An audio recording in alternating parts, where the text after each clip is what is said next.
Good evening and welcome to Transition Talks Tuesdays, presented by the Wisconsin Youth Health Transition Initiative. My name is Tim Markle. I'm director of the Youth Health Transition Initiative, YETI.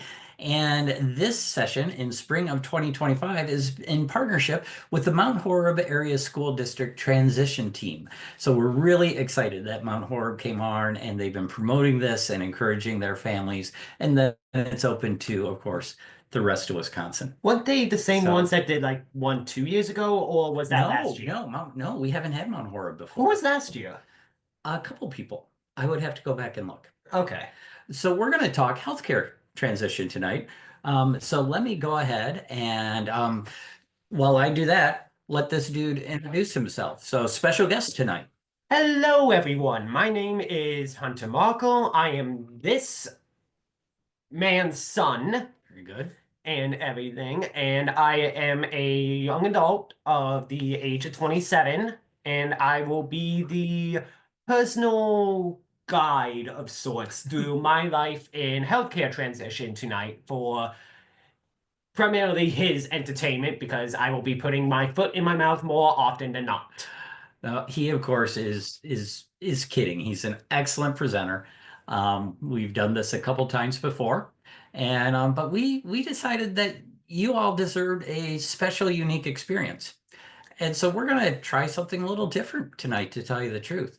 So we'll see how it goes. But we're glad that you are here. I'm just putting a spotlight on us so y'all don't have to worry about anything. There we go. All right. So, um, Hunter, you explained yourself a little bit. So yeah, I am your dad. Yes. Not proven by DNA, but No, proven by DNA no, and by mom yes, mom. and a Is that birth part of it? Yeah, certificate from the absolutely. United States federal government. Absolutely. So we're all in agreement that you're my kiddo. Yes. Awesome. And we are going to talk about building your bridge, moving from adolescent care or child health care into adult health care. But first, a couple of things to know. Ooh, you Number jumped a one, little too I far know, ahead. Here we right? go. Number one, want to make sure you are all aware of the now not so new program that has It's started still relatively called new enough. New enough that I keep bringing it up. Right, exactly. And I've only seen 2 commercials so far for it, so it is working, just slowly. It is. So the Department of Health Services in Wisconsin, using ARPA funds, rolled out the Wisconsin Wayfinder, one number for all of Wisconsin to contact 877 WISC-WAY if you have a child with special healthcare needs or disabilities from birth through 21, that you can call and get connected to a specialist that can help you navigate the system. Also a website. And over 90% of those cases, And where do those resources come from directly from Wisconsin Way Finder? nice try. I tried That to was do a awesome. good transition. I'm That was sorry. awesome. That was a really, really good try. So 90% of the time, Hmm. people are going to get connected to one of the five children's resource centers throughout Wisconsin. So you call 877 Whisk Way. You will probably end up talking to somebody at one of the children's resource centers. They are staffed by navigation guides. A lot of the navigation guides have lived experience. They have children with special health care needs or disabilities themselves. Some of them are social workers, but they all really are invested in helping families navigate this complicated system and get the care that they need. I still feel like we need to trade Jefferson for Dodge County. Yeah, I really do I feel know. like we should I trade know. those two. Just I know. just to Well, flatten out the borders a bit more. personally, I mean, I do a lot of work down at Walworth too. So Mm, I wouldn't mm. mind. I wouldn't mind So having what? Walworth over here, and Yeah, so what? Trading Dodge for Walworth instead? yeah, it could be. It Yeah. could be. I We don't know should if get I, on that. We but should I get on like our with Dodge. that. But I like my Dodge families too, so I don't want to lose Ugh. any. So how It's about we nice. just take Jefferson and Walworth from Southeast We without could, trading but anything? they're bigger than us, so they True, could, yeah, yeah, they could, yeah, yeah. they could get in Like in trouble. Milwaukee. But to answer your question, sort of that you had about Wisconsin Wayfinder and the commercials working, is Yeah. we do know that we have now responded to 2 times as many calls since Oh, wow. Wisconsin Wayfinder started than we did before. So we know that new people are learning about the resource centers, and new people are learning about the system of care and getting help than have ever before in the state of Wisconsin. That is awesome. It is awesome. Now I hope that we are able to take what we have learned and the fact that we are bringing people into the system and focus on helping the system to work the best it can for families. So that would be the next step, is to improving the system.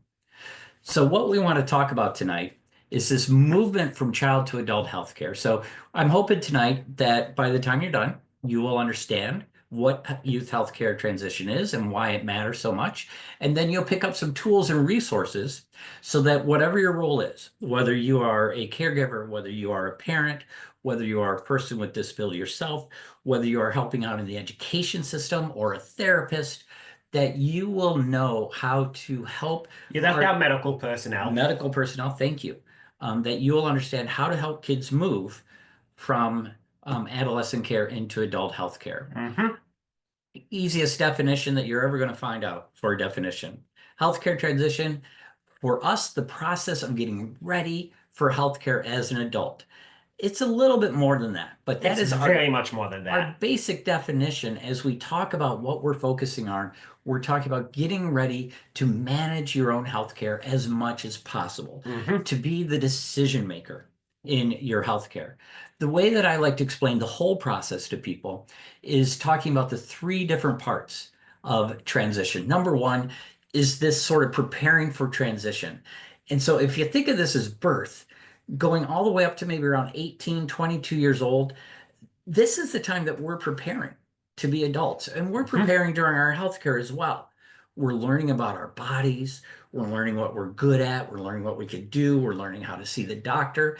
And then right around adolescence, we hope that that adolescent is taking a bigger role in their healthcare, maybe talking to the doctor themselves, making appointments, learning how to take medications, learning more about their disability and what they need to think about as they grow older, how to make their own decisions. All these things we can practice so that when we turn 18 or 22 and there's an actual transfer of care, then that youth is ready as a young adult, as ready as any of us are, to make those decisions. And so we want that transfer of care is the actual movement. If you have a pediatrician, it's going to be to a primary care doctor. Sometimes it's going to be from a specialist, an adolescent child specialist into an adult specialist.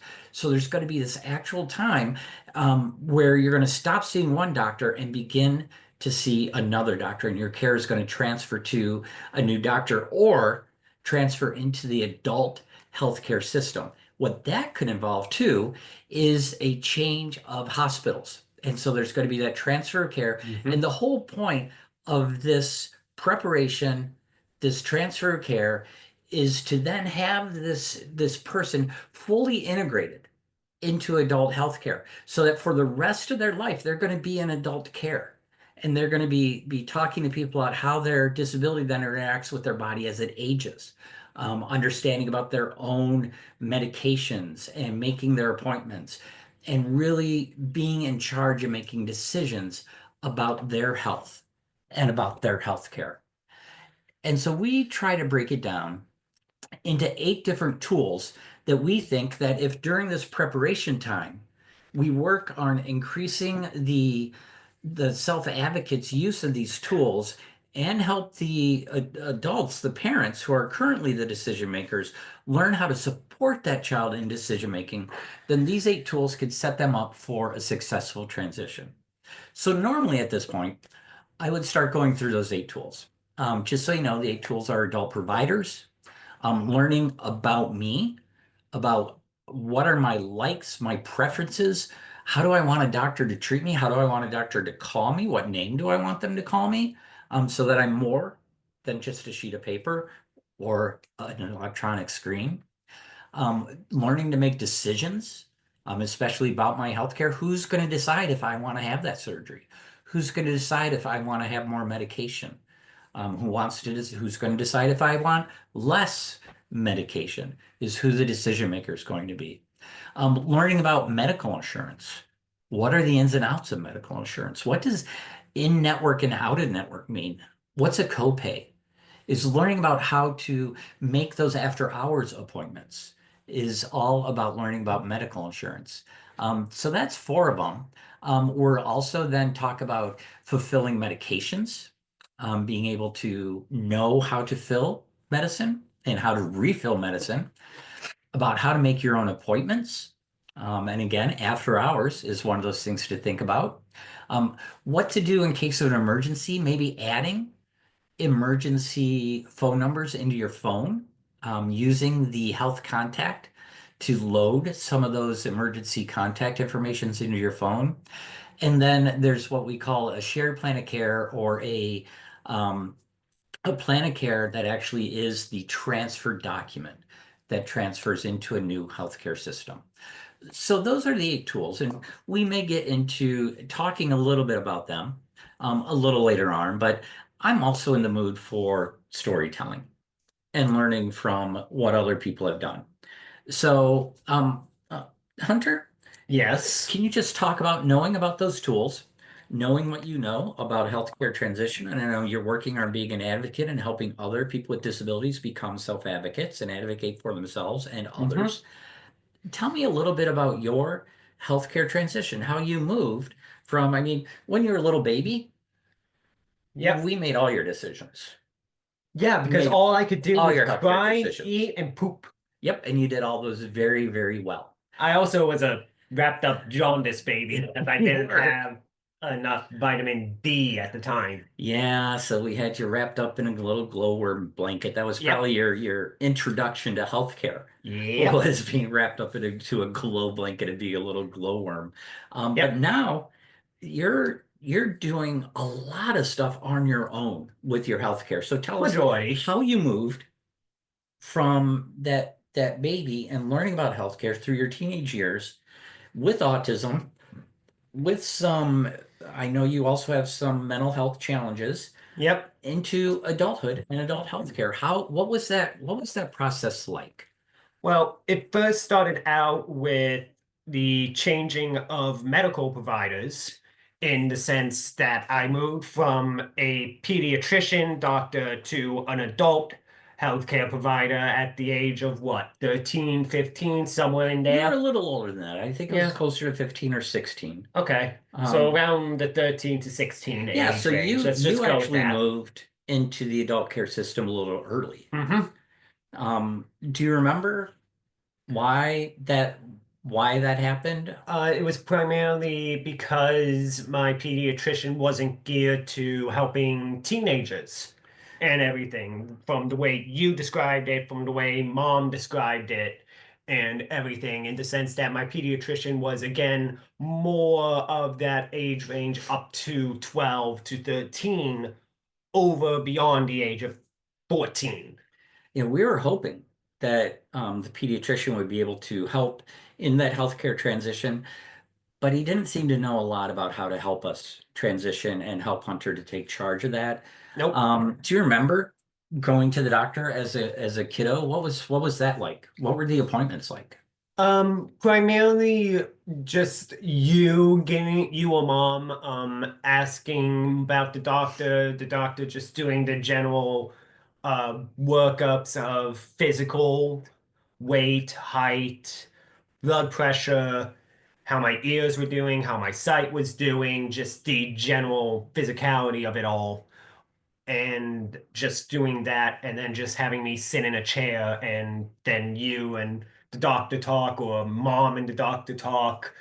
You guys show me my growth chart, show me where I'm at compared to the others, and then just an after visit summary of, you're doing well, but here's some things that I Mhm. recommend for you to do. I personally didn't understand a dang thing of the recommendations because, well, I just straight up didn't understand a dang thing. So it sounds like a lot of the time it was going into the doctor's office and the doctor talking to your mom and me Yep. while you're right there in the room. And so, the conversation of, so how's Hunter doing? When the conversation could have been, so Hunter, how are you doing? Correct, yes. And helping you learn about how autism affects your body and Hmm. how your body was growing Well, and what you could do to help your body grow. I wasn't diagnosed with autism at the time. That was further down the road in my life and everything because I got a late diagnosis. of autism, but I did have, according to the psychologists at the Hmm. time, just general learning disabilities, general anxiety, and high stress at points were Hmm. what I primarily had as a kiddo and teenager going into being a young adult beyond the age of 18. How did you get to and from your appointments? How did you know you have a doctor appointment? Primarily through you and mom telling me and everything, usually just like a few minutes before school or a few minutes after school is when we primarily went to my memory and Hmm. everything. So let's fast forward. Hmm. As you're absolutely right, as we were the ones that were making those appointments. Yep. We let you know when they were. We worked out to school to get you out of school, and we would just sort of tell you, and then okay, this is when you're going to the doctor. How do you how how did that change as you got older?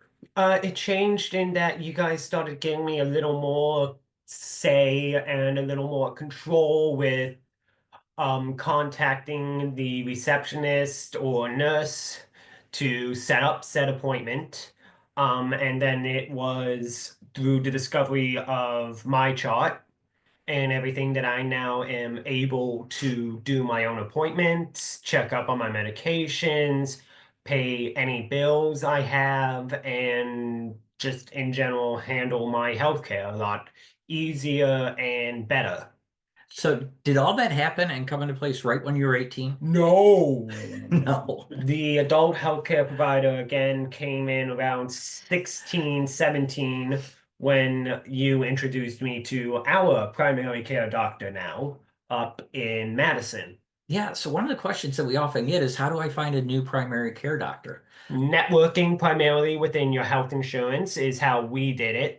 Also, just in general, asking your current pediatrician would be very helpful as well because they might have some recommendations and everything within the medical community, even if it is someone outside of your network of insurance, they still might be a better recommendation than someone within your insurance, as sometimes it's more expensive, yes, to be out of network. Yeah, and some people they can't. Right. But sometimes it's better to be out of network because within network doctors, it might not be the best fit for the kid and the young adult in question. And so you're right. You want to find that fit, that click. Hmm. You want them to click. We were very fortunate that you clicked Yes. with my primary doctor. By the way, it's Click that we are saying, not the other one, the one with the K in the beginning, not the negative sounding one that Okay. involves. Right. Right. So that it's a Yep. click, it's a connection. Yes. Okay. Um, Not a group of individuals that so do negative things for right. society. Not Potentially. a clique. Yes, not that. So what is it about? Let's talk about your provider for a little bit. Yeah, that's. So I mean, when you were a kid, you went wherever we went to, and the doctor was, the Yep, which doctor that you went was to. the local hospital here Yeah. in our hometown of Stoughton. So what do you like about your current provider? What difference do they make with you having a disability? Well, they are very much more understanding of my disability, which I was diagnosed with autism at the age of 20, by the way, 2021-ish in terms of age and everything was when I was diagnosed. And ever since then, my healthcare provider and the team around them have been very good around how to interact and everything in the terms of words, in the terms of physical interaction, in the terms of just being more human around me instead of just being that droll nurse that everyone kind of gears wrong and everything towards the kind that would fit more on reality TV than in real life. So what is it? Can you tell us some of the positive characteristics about the way your health team interacts with you? They laugh at my jokes, they dumb down medical terms, And as I said, they act normal. They don't act like, again, a reality TV show nurse or doctor and everything. Mhm. They don't act like they're reading off of a script. They just plainly speak how it is. And they interact with you. They Yeah. treat you as a person. Yep. They see me for me and not as another patient, not as, and I hate the fact that some doctors do this, as a new paycheck. Right. Or as a diagnosis. Right, There's so exactly. much more to you than just your Hmm. autism, but your autism has to be taken into account when you're dealing with your medical system, when you're Right. dealing with your body, that has to come into play. Hmm. But it's not all you are. You're No, more than I'm that. more than my diagnosis of autism. I'm more than just my anxiety. I am more than just my depression. So let's go back to appointments for a couple minutes. I remember Yep. back in the day, it was really hard to get you to pick up the phone Oh, and 100%. call and make appointments. Yep, I would not be able to dial the number. I was barely even able to be in the room when doing the appointments. It was primarily him doing all of it, or my mom doing all of it, who is in the room behind us, by the way, doing whatever she wants to do on her wonderful birthday. So how do you handle your appointments now? Because I I don't think I've made a doctor's appointment no, or a specialist appointment, yep, therapy or otherwise appointment for you yep, in a couple of years now. going on around 5, 6 Yeah. years. So how do you do that? How do you make your own appointments? Again, primarily through my chart and everything through the Dean Healthcare system or SSM Health as it is nowadays, because they have merged with multiple other insurance companies to formulate this amazing conglomerate, right? That's the correct word I'm It's a good thinking of. word. Yep, of providers and hospitals and all that into just one hat. So it is as SSM Health. And again, I primarily use the SSM Health Dean My Chart system to get in contact with my primary care doctor at their hospital in Madison and Mm-hmm. everything. And I go there now for my physical therapist that I have Mm-hmm. gained through a referral. And I remember that we also had a eye doctor who Yeah. specialized in a small problem that I have, and it is an ongoing problem, but it is relatively easily solved. On the concept of that, I need to schedule a general eye appointment with a, what are they A called? optometrist? Yes, an optometrist here in Stoughton Okay. at some point. So that is on the agenda for myself. But other than that, I use it for, again, paying bills, double checking when my appointments are scheduled, checking when I need to do flu shots or any other sort of vaccinations that are needed. I can check up on previous appointments, and my healthcare summary is also a fun tool on my chart and everything. And so to help support Hunter, he gets to make those decisions, but we do have now a release of information Yep, we got that that we signed a couple through. days after he turned 18 Yep, because I was a little not on the ball. actually, it was Um, after my MRI correct. for that eye problem I had. Right. And so we went in for an MRI, and the nurse is like, well, do you guys want to see the results? And we're like, well, yeah. And she's like, well, you're going to need to sign a release of information. I'm like, I knew that. I knew that.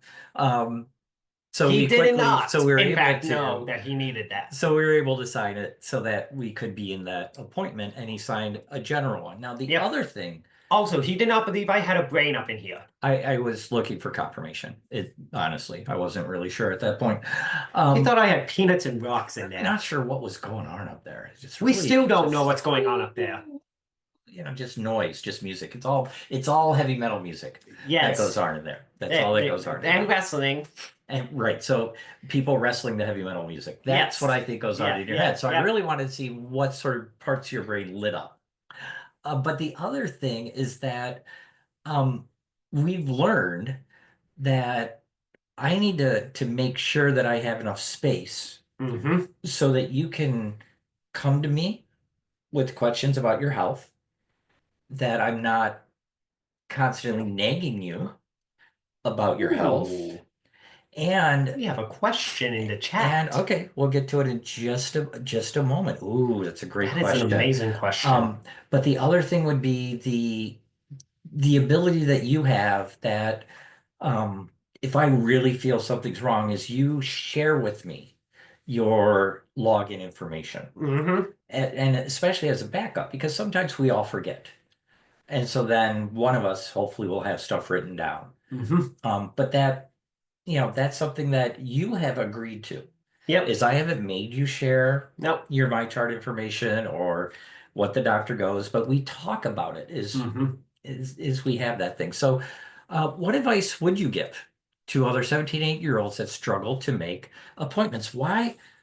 I mean, it started with me telling you to make an appointment, Yep. and now you're doing it. Why? Why was it important for you to make appointments? Because it was that small amount of independence, which is a complete and utter myth, is full independence. But to fully answer your question, another thing that the receptionist in hospital does is like 3, 4 days before is a automatic text message sent out to the provided number that set up the appointment and everything for said 17, 18, 19, or 27-year-old adult, or young adult in this case, is another thing that I had going for me and everything. And it was just a secondary tool to help remind me, hey, you have such and such appointment at this place at this time on this date. Is this correct? And everything was another way that I memorized that I had appointments. Another way I would recommend is a calendar system and everything. I personally don't use a calendar, but it might help the kids that struggles more with appointments to have a general calendar set up somewhere in the house, say on like a fridge or something they generally use every day next to like the TV or their gaming system or their computer and everything. Just that sort of reminder with a circle around the day, the name of the healthcare provider they are going to see, and the time of the appointment. That would be another way I would recommend and advice to give to those young adults transferring into healthcare or just already in the adult healthcare system but still struggle with appointments. Yeah, and one of the things that we really tried to do with Hunter was to help him move from healthcare being something that was um, designed, led by us for him, or the doctor telling him what to do. But that healthcare and making appointments was about helping him reach his goals. Mhm. That his body is going to be his body for longer than it's going to be anybody else's body. Yep. That no one's going to take care of his body but him. He has to say into how good he feels or how good he Mhm. doesn't feel. There's some things Mhm. we can't control, but Mhm. identifying when things are feeling off and then doing something about it becomes his responsibility, not Yep. my responsibility. Yep. And the fact that you want to live with as little pain as possible. I Yep. remember when you set up your own appointment for a nutritionist because you wanted to gain Mhm. weight in a healthy way. Yep. Which Um, was a fun adventure of walking out almost in what? August, November, somewhere in there. I remember it was during the fall, and both my parents asking where I was going. And I just simply said, oh, I'm seeing my nutritionist and my primary care doctor recommended to me. yeah, so he had taken that step that it was something he wanted to do. And so I really encourage and families and youth to to take charge that this is Hmm. this is for them. that it's Thank going you. to be their health for the rest of their life. Hmm. And I want to do everything I can to support them learning how to make those good choices and good decisions. And Yep. again, everybody is different. Is Oh, yeah, we are all different. we are all different. We're all different on different days, for gosh sakes. I have some days I'm like doing great, and there's other days where I like really need supports. Like I need help to And get other through the days you just day. want to be lazy. Yes, there are Primarily many about days I just primarily want to be around hockey lazy. season and football season. Very true. It is the NHL playoffs. But anyway, we're not gonna go there. We're We not gonna went go there. there. Um, so that's appointments. So we got Yes. appointments. We've talked about finding your new doctor. Do you want to Yep. talk a little bit about medications? Sure. So you're not a big medication taker, No. but your doctor recommended supplements for you, such Yeah. as what were some things they I am recommended? on a multivitamin. I'm on a vitamin C, which I need to refill, a vitamin D, a vitamin B, and I am back on a antidepressant Okay. as my primary medication right now. And so, of course, when you turn 18, the Mhm. expectation is that you all of a sudden are able to know what medications you need, know how to refill them, and you're going to take them every day because that's what 18-year-olds Well, yes to the last part. I do that regularly. you do now. Yes. How did you build up to being able to do that so that you are taking your vitamins and now your medication every day? Because that's hard. Again, through the wonderful woman that is my mother, who again is somewhere else in the house celebrating her birthday. How did she help you? How did she support you to be able to take your own meds? Okay, this might make me sound like an old man, which I am not. I am 27, but she had these wonderful pill organizers for daily use that you would see again, those of 80 plus years use. Don't look at me. I am not 80 yet. I know, Okay? I know, Don't but I no, am just looking at you to continue. No, confirm that you did see continue. them used by your own grandparents and great grandparents, No, correct? no, we had to my grandparents had to whittle out from bark and stuff. We Okay, didn't have plastic. We you're didn't not from have the plastic little 1700s. things. You're But not from yes, the 1700s. but continue on. So you had a daily pill thing. Yep. That was one thing, and she was the one to refill it, and then I started refilling it, and now I'm just straight up taking the required amount out of the bottle. Good job. So you don't even have a little pill box anymore. No, I do not. Though it is still in the basement if I ever do need it for something. Absolutely. And that was again a process. Yeah, Um, it took about a year and a half for me to start doing it out of the bottle. and it didn't it's a win either way. Right. Because it was really cool because she progressed from filling them up to him helping her fill them up to okay, now you fill them up. And then all of a sudden he's like, I don't think I need the pill boxes anymore. Yep. Um, Again, I still have them. Don't ask what I'm using them for, but I still have them. Gonna be time for another search of the basement. I feel that coming up. It's gonna be time to search the basement, figure out Uh, what you're doing. So it's just so still you know, empty. it's They're still completely and just so utterly you know, empty. basement search coming up. Oh, With your permission. oh, 100%. So that's your medication. So do you Yep. want to talk a little bit about what I think is one of your biggest times when you really stuck up for yourself and for your health? If you don't mind talking a little bit about that. Do not mind talking about it Okay. because, again, it is one of my greatest achievements. And this is the point where I recommend anyone to get a box of tissues, as this is not going to be sunshine and rainbows. True. We are about to go down the crazy train. So talk a little bit about that.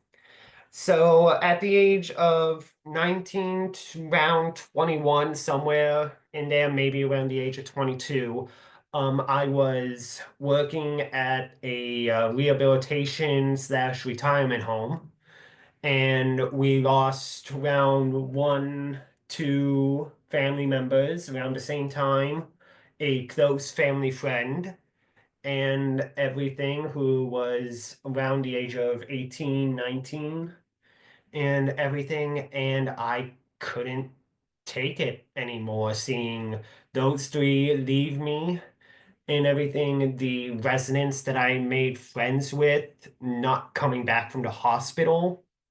I wanted to, I just wanted to end it in the most basic terms. I Hmm. was going down the route of suicidal thoughts, ideation, and a determination of a plan. And so you're able to share that with people at work who got a hold of your grandparents because your Yep, mom and I didn't answer our cell phones. yep. But we eventually both came back from work and we took you into the emergency room. Mom took me to the And mom emergency took you room. to the emergency room. And what did the emergency room recommend? They recommended a 2 week stay at St. Mary's Right. East. So then we went up to St. Mary's Yep, and you met with an intake person there. yep. And what was that discussion like? A discussion between me, you, and the intake person about what to do and everything, what the rooms would be like, what life there for 2 weeks will be like, because that was the recommended lowest time frame the intake person gave me and everything, and that is what I agreed to and everything, even though he did not want me to stay that long. He was still very supportive of it. Mom was 100% supportive of it. My grandparents were 100% there for me. And it was the best 2 weeks that I have ever had in my life with the amazing workers there, be it the therapist on call, be it the resident nurse that was always watching over us in a amazingly well-staffed area of the hospital, the volunteer people that ran classes, at least I think they were volunteers. I never figured that part out. And ironically enough, the other residents within the wing also were there for me and talked to me more and everything. And they gave me a better outlook on life and everything. And I want you to talk a little bit about that in just a moment, about how Mhm. you keep yourself healthy now, because that mental health is such an important part of our overall health. Right, Um, especially when it comes to those with a disability Absolutely. and everything, because it's not just, oh, hey, I have autism and depression. You can't that they're sometimes one and the same. Is that Mhm. autistic individuals are more depressed, and other times the depression is shown more in people with a disability, but it is overshadowing the disability in the medical world because the medical world sees the mental disability of depression first over the autistic disability and vice versa. Yeah, it could go the other way too, can Right. it? Is It that, oh no, does. they're not depressed. That's just part of their The autism. autism, which And sometimes that's it's not not, okay. and it's part of the stigma around autistic disability and everything around those with ADHD, ADAD, Down syndrome, Asperger's, all of those sort of disabilities and everything. There is a stigma around it and around the idea of them having depression and other mental health issues like early onset Alzheimer's, dementia, schizophrenia, paranoia. So do you talk to your doctor about your depression?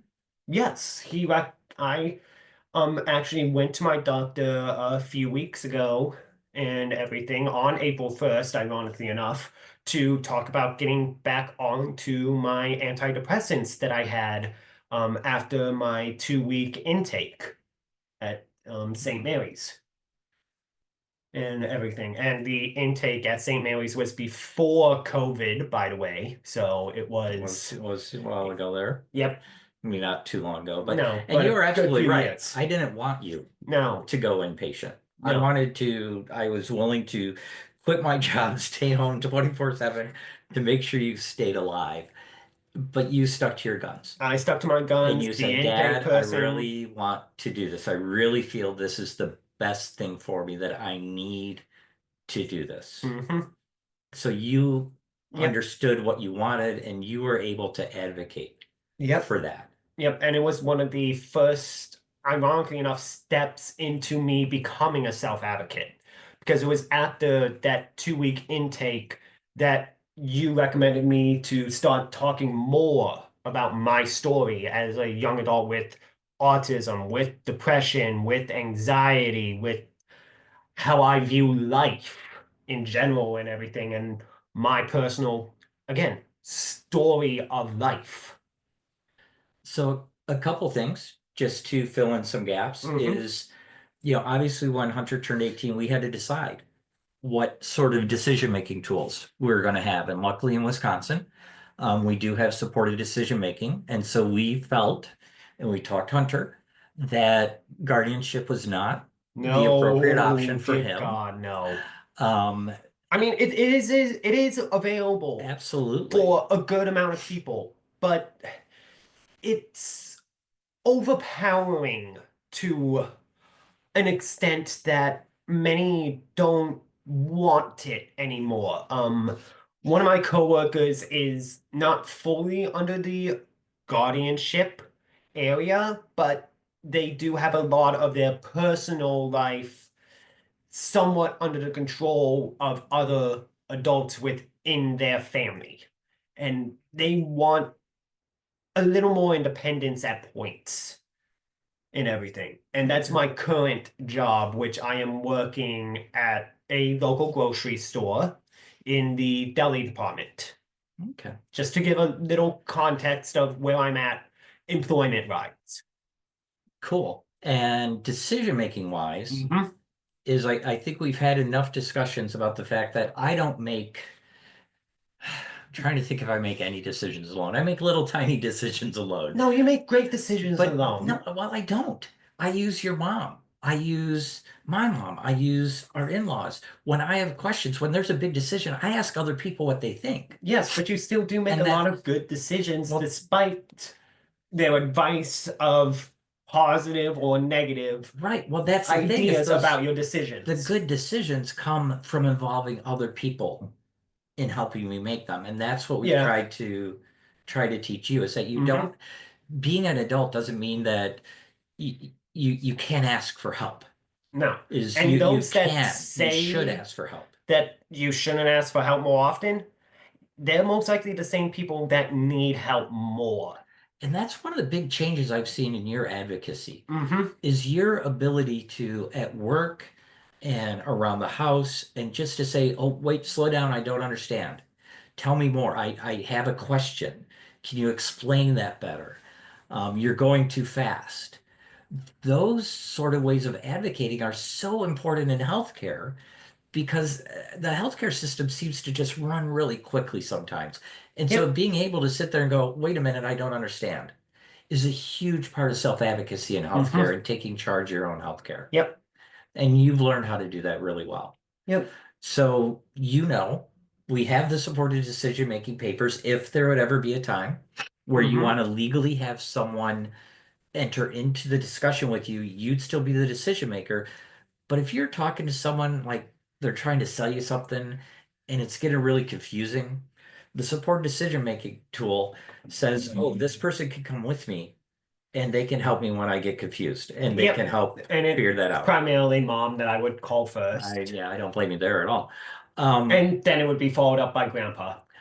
and you're very good at verbally expressing yourself. So you've never Hmm. really used an about me tool Yep. where you could say, okay, this is what I like to be called. These are my favorite things. Like sometimes we have the youth talk to the doctor about, do you want small talk? Because there's some youth that, want to be involved, and young adults who are just like, yeah, ask me about my life, ask me about my hobbies, ask me how things are going. And there's other youth that you may recognize that are a little more rigid. Hmm. They're there for a medical appointment, and so they want to talk about medicine. and they want to talk about what the appointment's about. And they get really annoyed when you start talking about all this other stuff. And so being able to express that in advance on an about me sheet, this is how you could provide the best healthcare for me, which also goes back then to that youth, that young adult being able to express themselves Hmm. and talk about their own healthcare. Yeah. So appointments, and then we've talked about a little bit about we didn't really have a transfer of care because you Nope. transferred early. Yep. But you do a good job of, Hmm. you know how to find your medical records Yep. on my chart. And 90% of the time. if not, you come in and you ask for help. You've learned Yep. to ask for help. Um, so let me just go quickly, reshare the PowerPoint, see where we're at, We are and make still sure on. that we haven't skipped anything. So we've talked Nope. about adult providers, about me, medical insurance. Oh my gosh. Yes. Okay, so Oh really quick, God. let's talk. Oops, oops, oops. Make Here sure we you go. Here we actually have go. it Here we go. sharing. There you go. Let's talk a little bit about medical insurance. So you were on my policy Yep. and you were Still able to technically stay, am. you were able to stay legally on that policy until 26. Yep. You do not qualify for long-term care or health benefits at this point. And so you need to figure out how you're going to keep having health care or health insurance or pay for your health care. Yep. So what we learned was that you can apply to your insurance company after when your child turns 26, say, look, I have a disabled dependent and I would like to keep him on my insurance. And then there's a form Mhm. that they send you, and the doctor has to fill it out, and you send it back. And then the underwriters at the insurance company determine whether they consider you to be a dependent disabled adult. And this is where our problem comes to light. So we did that. We learned that. We did that. The insurance company said, "Yep, got it, got all the paperwork." And then we would get notifications that he was cut off from our insurance, that he was dropped. What? And so we called, and the insurance company's like, "No, we have the paperwork." So we finally tracked down to our the person that we get our insurance through said, "Well, your employer says that there's nothing about him being a disabled adult on your employment records." And so then we had to Whoops. talk to the employer to say, okay, why is that box not checked? And they said, well, we didn't get the paperwork. That's because we sent the paperwork to the medical system who's supposed to. So there was total miscommunication breakdown. And so we've been battling back and forth for 2 years about who determines whether he has insurance or not. And we think we finally have it solved. So Ugh. even some of those simpler things can get really complicated. Welcome to working with humans. So that's our medical insurance story. So he is now covered by medical insurance. Yep. Remember, Ooh, dental, dental, dental, dental, dental. dental Do may it, do also it, do it. hard to find depending on the level of disability. It's really hard to find some dentists, but it really is important. Do you take care of your own dental now? Yes. Okay, how's that going for you? I'm paying out of pocket, but yes. Yeah, going back to the insurance thing, so we got to figure that one out too. Um, I will send these slides to you so you'll be able to read a little bit more about some different opportunities Yep. for Power of decision making. attorney is one that I personally would fully recommend, along with medical power of attorney over that of guardianship. Those two, plus supported decision making, are my top three choices if you need extra help. Those blend together really well. They blend perfectly well together. And then in Wisconsin, we do Yep. have some supports, Yes, always and look for we'll send those allies too. and everything, be it other parents, be it a teacher, be it a school nurse, or just be it a community leader, even And like a police officer or a trusted firefighter you know, or an EMT that lives right next door, or at least a former one. I don't know no, if he still he's still is. EMTing. Oh, nice. Yeah, oh yeah, good physical therapist too. Ooh. Um, So the other thing that we remind families about is that if you do have Medicaid as a child, it's not going to automatically transfer into Medicaid as an adult, as Yeah, you will have to check, reapply. If you check, have check. a children's waiver, you're going to have to apply for an adult waiver. And we have videos on how to do that and who your partners are in that. Yep. But the big thing is to think beforehand and talk to your case manager, talk to your social workers, talk to your doctors before 18. Talk to the health insurance as well. Mhm. Always check every box, always check every I, and cross every T when it comes to healthcare. Don't miss anything, because even the smallest of things can grow into large problems. And so if you go to the Youth Health Transition website, we stole stuff, I guess you could say, from God Borrowed. Transition, borrowed from God Transition and other national partners about loading in emergency contacts into your phone. Well, technically they gifted us and we just straight up haven't returned They it allow yet. us, they allow us Yeah. to utilize their information because what we have found out is that very few youth are carrying around wallets, identification cards, yada, yada, yada, but almost all of them are carrying around their phone. Okay, can we update the And phone in that picture? Dear no, God, that's a no, no. BlackBerry. That's yeah. That thing is old. It is. That's It older than probably your hasn't even phone. my phone's pretty old. But what we found Ugh. is that EMTs and police are looking at phones for that emergency contact information. Those phones are coming back. They're going to make a Okay, comeback. flip phones are the ones that are making a comeback. Not so much the BlackBerries. So they know to look in the Yep. phones. And so that's where we ask the youth to start to put in, their young adults to put in that information. Appointments, medications we talked Medications. about. Oh dear One of the things that God. we would remind people is that some tips about medication is help the youth learn how to read labels. Yes. If that's part of what they're able to do. And also, do not even call that actual number because I think that might be an actual number. that's not. Oh, that could be. I don't know why that's on there like that. You're Yeah, right. no. You need to But change just that. learning about what the medication is supposed to do, so you know when it's not working, what it's for. We recommend as kids are growing up. Like if it's their heart medication, put a sticker of a heart on there. Start to get them to know why they are taking what they're taking. It's amazing to me the number of youth that I talk to that are 17 and we talk about what medications that they take. And they're like, well, I take a red one in the morning and a green one at night. I'm like, great, good job. You're doing fantastic. Do you know what the red one's for? What it's supposed to do? And and I know it's hard and everybody's going to have a different level of understanding, but to the best extent possible, help them understand what the medication is for. We do have different health summaries are out there for different conditions. One of the things we do talk to families and doctors' Yay, offices another thing about, we borrowed. yes, is a readiness assessment. So you can download these for free from Got Transition, and it's what it says it is. It's like, okay, how ready are you to take charge of your healthcare? What are some things that you want to work on? What are things that you already know, so we don't need to worry about that? And what are things that you're probably never going to deal with, that you're never going to do?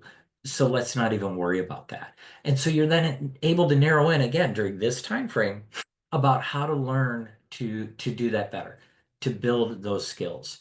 So we have a link for the readiness assessment that's in there. Our national resource partners, our state website, will send that out to you. That's our funding. Leave that up for a little bit. I will also send out a link to the survey as well. So we So appreciate please, that. please look at your Please, emails. please. Yeah, I'm doing really, just so you know, I'm doing really bad at getting feedback forms filled out. I'm going to be in trouble at the end of this session as well. Oh, your boss is going to yell at you for that. I know. I just can't. I just keep forgetting. So we're going to stop sharing. We are going to actually stop Recording. spotlighting. Nope. We're not going to. Spotlight. But being able to open up if you have any. Oh, excellent. Yes, if we can figure out how to do that. No worries. I will get the link into the chat. Feel One free way or to ask any other questions right now while I effort that link. Try it. Don't worry, I got I it just right. wanted to say that I really appreciated all of the insight. Having a couple of 17-year-olds and a 19-year-olds like navigating systems, but also what do I need to tell the families that they need to figure out for the other kids that I work with? So I really appreciated all of the insight that Hunter has into what works for him from that young adult point of view. Because trying to get my kids to make doctor's appointments, my kid just wore broken glasses for 6 months because he didn't want to call and make the appointment to get them fixed. I'm like, okay, so I appreciate knowing that eventually he will get there. That's a great yes. And that's the thing, is that's why I keep emphasizing this didn't all happen overnight. This has all been a journey. Yeah. And the ability for him to do it all electronically was just made an amazing difference in him then engaging with the healthcare system. Yep. When it was picking up a phone, it wasn't happening. No. And his sister's a year and a half younger than him, and it wasn't happening for her either. No. Because neither one of them are phone users. No. But darn it all, they can make appointments and do things online with the best of them. Yep. So it's we like, all right. learned how to grow with the technology and all that. Yeah, not the way that I grew up. No. Well, to be fair, I don't like calling and making doctor's appointments. Right. I Yeah, would yeah. rather do them online. Like I have to write out my script and what am I going to say and all those things. Like I don't want to pick up my phone, Exactly. send me a text, let me do it online. And I'm old, so I agree. yeah, it's easier.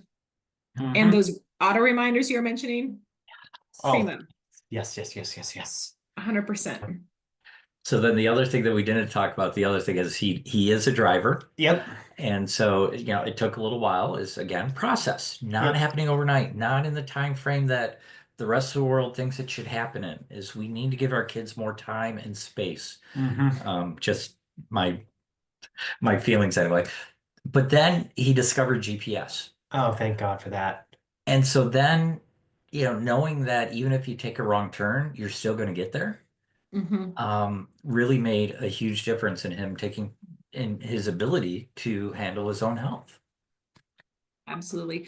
About, was it say 6 weeks ago, a month and a half ago, my kid needed to go in to the doctor, needed a med adjustment done. And so I made an appointment at a time when I could take some time off of work. And he says, actually, Mom, I think I'd like to go by myself. He's 17 and he wants to talk to the doctor without me in the room. And Yeah. I wasn't ready for that because I wanted to make sure that the doctor heard all of my concerns. And so we compromised and I sat in the waiting room in case the doctor wanted to talk to me. And then 2 weeks later, he went by himself. Tomorrow morning, he's going by himself. So sometimes it's the Awesome. parents that need the transition as Yes. much as the kid. So Absolutely. I sometimes will, I'll sometimes sit there and talk to parents, we're trying to raise adults. This is what we want. We're not raising kids, we're raising adults. But dang it all, we still want to be safe. And we want them to be as healthy as they can be. And it's really, really scary. And that's why we have to start early and really teach them about how to make decisions. We have to let them experience the consequences of bad decisions so that they're not constantly bailed out, so that they think that if they make a bad decision, well, then it's not going to matter anyway. Mom or dad's going to take care of it. It's like, no, that's not going to happen when you're 40. I don't know where I'm going to be when you're 40. So I want you to Hopefully learn. still alive. Thank you. Right. So hopefully you'll learn, but teaching them about And good, not bad, in and retirement home consequences. because I am not I know, wanting you to no, be you in. guys, I know. Well, you guys no, are I not would putting me prefer off. you to be in somewhere like Nazareth. Oh, okay, thanks. there you go. I I'm glad prefer- you thought about it. Yeah. But I also think too, like it's hard for parents as a parent and as a teacher to let kids fail because we don't want Yes. to see kids fail, but there's so much, like you were saying, that they can learn Yeah. from the consequences, natural consequences that happen when a failure happens. I'm gonna, call out my own kid who can probably hear me in the next room. He had the time in his phone wrong for the appointment, and I was out of town, so I wasn't able to why aren't you getting up and going to the doctor? And so he went into the doctor like an hour plus late, and they're like, your appointment was an hour ago. Luckily, they did not charge him. I was very thankful for that. They just let him reschedule, which he did 100% on his own. So consequence actions that sometimes, and he just, Yeah. the consequence was he was embarrassed. But he solved his problem. So That's I think great. that's an important piece too for the families to remember, is that we have to let them fail sometimes, Yes. so that they can learn what's important.